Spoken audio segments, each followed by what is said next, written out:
हरियाणा विधानसभा चुनाव के पश्चात विधानसभा सत्र का आज दूसरा शीतकालीन सत्र का दूसरा दिन और पहले दिन अभिभाषण में अर्जुन चौटाला जो कि इनेलो पार्टी से पहली बार वो विधायक बने और फिलहाल इनेलो पार्टी के यानी कि इंडियन नेशनल लोकदल पार्टी के दो ही विधायक हैं, आदित्य देवीलाल और अर्जुन चौटाला।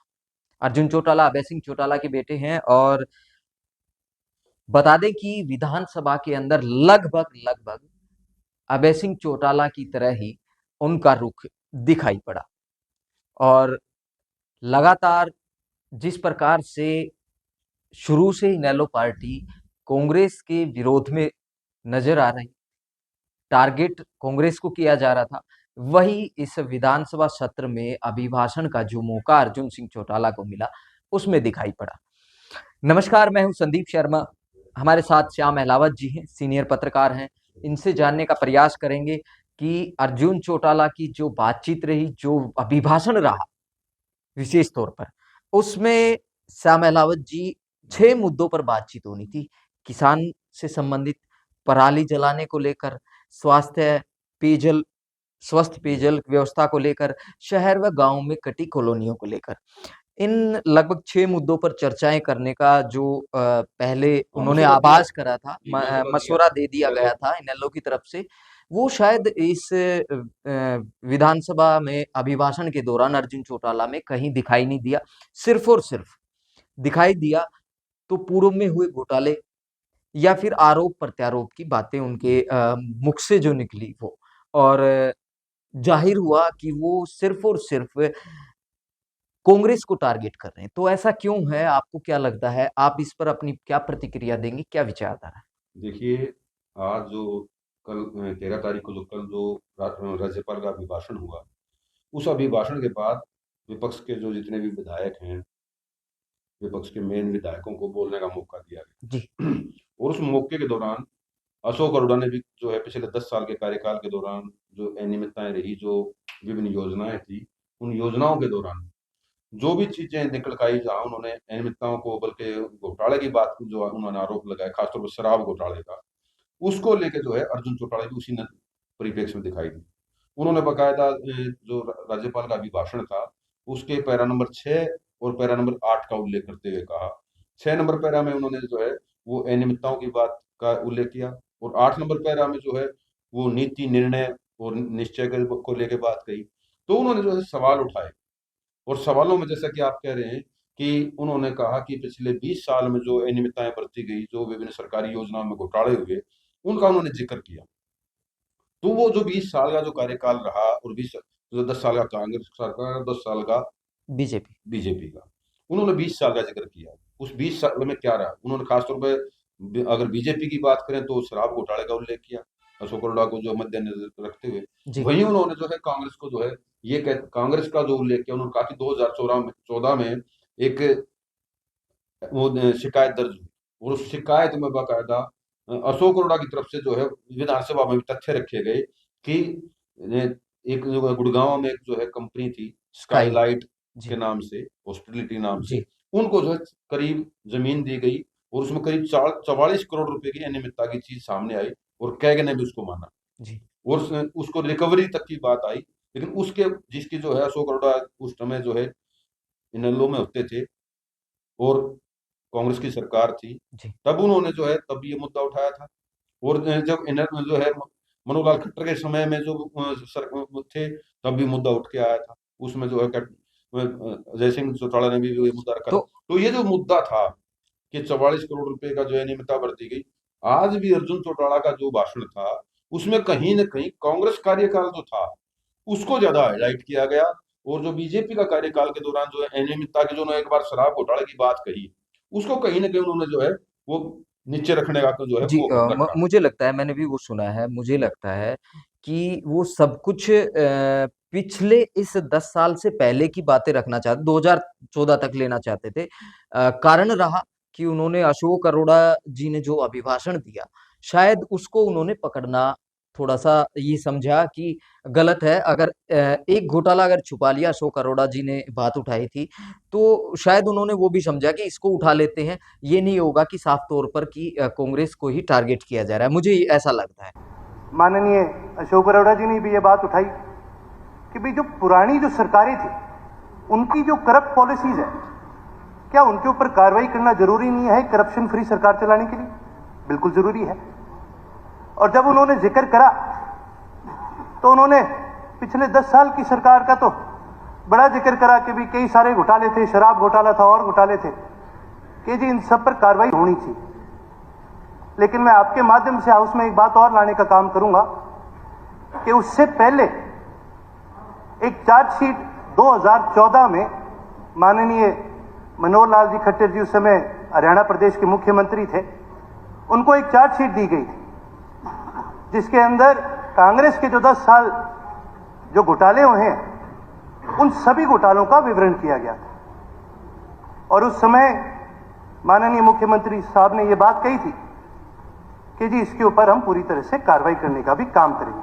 नहीं, देखिए जो आप कह रहे हैं कि 10 साल का उन्होंने ये कहा कि अशोक अरोड़ा द्वारा जो है वो तथ्य रखे गए। जी, उसके बाद उन्होंने 10 साल का जो है उस चीज को आगे बढ़ाने के लिए जी, 10 साल और कांग्रेस के, जी। उन्होंने फिर 10 की जगह 20 क्यों नहीं किया? ती उन्होंने बीच में 30 कर लेना उन्होंने चाहिए 20 था। की जगह 30 क्यों नहीं किया? जी, कि इन लोगों का कार्यकाल और ले लो। जी। तब कांग्रेस उस टाइम पे कांग्रेस पार्टी नियमितताओं का आरोप लगाती रही है म और वो अखबारों में सुर्खियां बनी है उस म टाइम की म जो सब मत नीतियां और म चीजें थी। तो एक जो चीज है वो मेरा मानना ये है कि एक वो पुरानी कहावत है, तुरत का लीपा दिखा है। वो तुरंतकाली पे जो है वो आज तो तुरंतकाल पिछले 10 साल थोड़े नहीं होते हैं कार्यकाल के। बिल्कुल, बिल्कुल। उन 10 सालों का भी वो है। और अगर आप अगर पीछे तक की जाना चाहते हैं तो वो उससे फिर आगे भी समय बढ़ाया जा सकता है जी, या वो घटाया जा सकता है।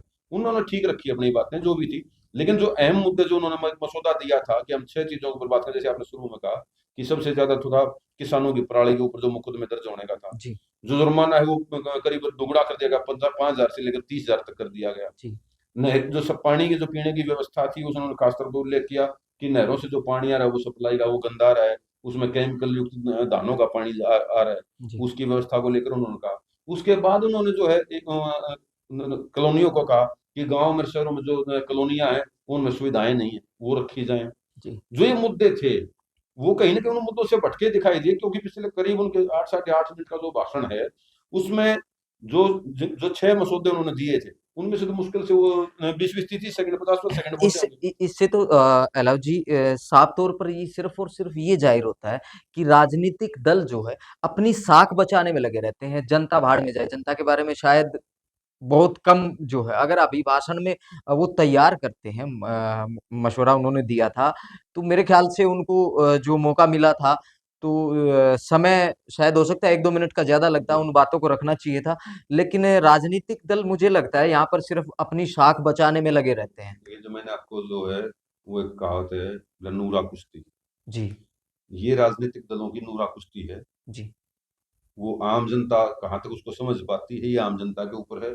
आप जैसे मेरे जैसे लोग आमतौर पर जो राजनीतिक विश्लेषक हैं, हम जो है सोशल मीडिया पे भी देख रहे हैं, अखबारों में भी देख रहे हैं, जी, बिल्कुल। वो उन चीजों का अर्थ निकाल लेते हैं। जी, और वही अर्थ जो निकाले लोगों ने निकाले वही मैं आपको बता रहा हूँ जी, बिल्कुल। कि जो अभिभाषण राज्यपाल का था उसी में से पॉइंट उठाना जी, और उनमें से जो है बाकायदा पैरा नंबर 6 और 8 का उल्लेख करते हुए कि जो है नीतियों में जो है घोटाले की बात है या नियमितताओं की बात है और जो नीति निश्चय और निर्णय की बात है उनको ऊपर उल्लेख करते हुए उन्होंने जो है राज्यपाल के भाषण को जो अभिभाषण जो राज्यपाल ने दिया उनको उन्होंने ये कहा कि जो है इसमें विरोधाभास नजर आ रहा है। जी, तो ये जो चीजें हैं, जैसे राजनीति एक ऐसा है कि एजेंडे सब चलते हैं लेकिन मेन एजेंडा यही है जैसे आपने कहा कि अपनी साख बनानी है और बचानी है। जी। दूसरे की साख कहाँ है कैसे है वो कहाँ तक जो है वो डैमेज होती है नहीं होती है उसका इशू नहीं है, अपनी साख बनाने और बचाने का इशू जी, मेन होता है। एलओ जी आप क्या इशारा करना चाहते हैं? क्योंकि देखिए बहुत सी बातें मायने जो वो निकल कर सामने आते हैं। आप अपनी ज़ुबान से ही बताएँ कि उम, कहना क्या चाहते हैं कि जिस प्रकार से इनेलो पार्टी लगातार कहती आई, अभय सिंह चौटाला कहते आए हैं कि भूपेंद्र सिंह हुड्डा बीजेपी का एजेंट है। क्या वो ये यहाँ पर आप क्या कहना चाहते हैं जिस प्रकार से बीजेपी के खिलाफ अर्जुन चौटाला का नहीं बोलना? कांग्रेस के प्रति विरोध जाहिर करना, क्या कहना चाहते हैं साफ-साफ? देखिए मैं नहीं कहना चाहता, उनके जो 8 साढ़े 8 मिनट का भाषण है, जी, उसमें वो चीज़ें झलक कर आ रही हैं अच्छा, कि कहीं न कहीं वो जो उनका एक फ़ोकस है, वो कांग्रेस के कार्यकाल के ऊपर ज़्यादा है, बीजेपी के ऊपर कम है। जी, दूसरा, आप में आज की बात नहीं है, आप जो है चौधरी अभय सिंह चौटाला जब विधायक थे, उनका ले लीजिए, आज अर्जुन चौटाला है, उनका ले लीजिए। उनके भाषण में भी और इनके भाषण में भी, हालाँकि जो है अभय सिंह चौटाला तो कई बार अपने भतीजों को नहीं बख्शते थे, खासतौर पर शराब घोटाले को लेके या रजिस्ट्रियों वाले मामले में कई जी, बार उन्होंने जो उनको कटघरे में खड़ा बिल्कुल किया। दुष्यंत चौटाला को लिए। हाँ, लेकिन मेन जो चीज़ें रही हैं, जब भी कोई स्थिति समय आया है, मैं अकेला नहीं लगने का, वो मैंने आपको बता दिया। हर एक की जो चीज़ है, वो अपनी साख बचाने की होती है। चाहे वो कांग्रेस है, चाहे इनेलो है, चाहे बीजेपी है। दूसरी पार्टी का क्या हो रहा है, क्या नहीं हो रहा है, वो एक अलग मैटर रखता है। सबसे पहली प्राथमिकता अपनी साख बचाना जी, और बढ़ाना। जी, तो आज के दिन जो है, वो इनेलो पार्टी या अर्जुन चौटाला कहेंगे, वो आज अपनी साख जो है, वो बढ़ाना चाहते हैं। और वो बनाने के लिए क्या कर रहे हैं, उसको एक फायदा मिल रहा है कि आज कांग्रेस पार्टी में फूट है। आज वो स्टैंड नहीं ले पा रहा। हालांकि इस विधानसभा में जो है नेता प्रतिपक्ष के तौर पर अगर हम बात करें तो मुख्यमंत्री नायब सिंह सैनी ने जो है वो बड़ी तवज्जो दी है पूर्व सीएम मुख्यमंत्री भूपेंद्र सिंह हुड्डा भूपेंद्र को। सिंह हुड्डा।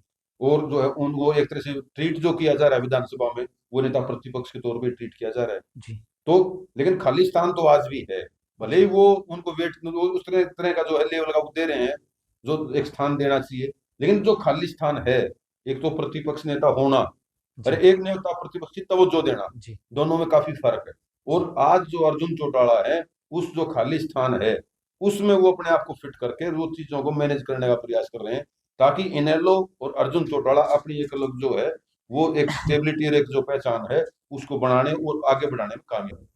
देखिए श्याम जी, बिल्कुल सही बात है। अर्जुन सिंह चौटाला ने जो विधानसभा में अपने अभिभाषण में जो किया, वो उनकी अपनी सोच थी और किस प्रकार से उन्होंने तैयारी की है। हो सकता है 1 दिन का समय और बचा है, उनको मौका मिले और शायद वो उन मुद्दों पर भटकने की बजाय उन पर चर्चा करेंगे, अभिभाषण देंगे।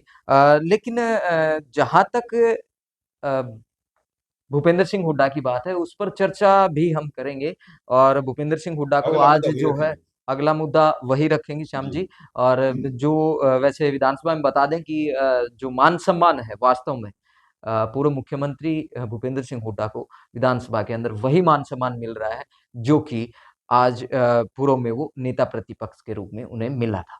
तो आज के लिए बस इतना ही, अगली वीडियो में ऐसी ही एक खास चर्चा में, विशेष चर्चा में हम आप लोगों से रूबरू होंगे और आप लोगों तक हर प्रकार की एक विचारधारा निकाल कर लेकर आएँगे, ताकि आप लोगों के दिमाग तक, आप लोगों तक वो बात अच्छे से पहुँच पाए और आप लोग जो है खुलकर सजेशन और कमेंट कर सकें। तो वीडियो को ज़्यादा से ज़्यादा शेयर कर दीजिएगा और आप अपना सुझाव दे सकते हैं, कमेंट कर सकते हैं।